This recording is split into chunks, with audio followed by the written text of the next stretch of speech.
विस्तारामध्ये आपल्या जळगाव जिल्ह्याचेच नव्हे तर उत्तर महाराष्ट्राचे लोकनेते आदरणीय आमदार गिरीश भाऊ महाजन यांचा कॅबिनेट मंत्री म्हणून समावेश झालेला आहे।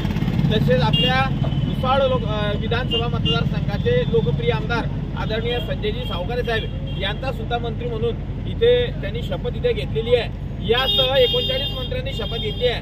त्यामध्ये जळगाव जिल्ह्यातून गुलाबराव पाटील साहेब आहे, अनिलदादा पाटील आहे, त्यानंतर पंकजाताई आहे, धनंजय मुंडे यांच्या सर्वांनी इथे शपथ घेतली आहे। आम्हाला अधिक आनंद जो आहे तो या जळगाव जिल्ह्याचे भूमिपुत्र उत्तर महाराष्ट्राचे लोकनेते आदरणीय गिरीश भाऊ महाजन आणि या तालुक्याचे आमदार आदरणीय संजय सावकारे साहेब आणि गुलाबराव पाटील साहेब यांचा त्याकरता या मंत्री महोदयांनी तिन्ही मंत्री महोदयांनी इथे शपथ घेतलेली आहे।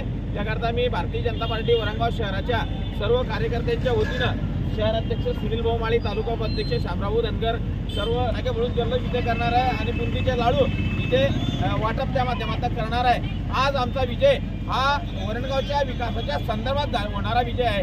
वरणगाव शहर हे विकासाच्या बाबतीत अधिकाधिक पुढे जाईल। मंत्रिपदाचा फायदा आदरणीय गिरीश भाऊंचा आणि संजू भाऊंचा या वरणगाव शहरासाठी त्या माध्यमातून होणार आहे। आम्ही शहराच्या विकासासाठी झटणारे कार्यकर्ते आहोत। त्याकरता आदरणीय मंत्री महोदयांना आम्ही मनापासून शुभेच्छा देतो।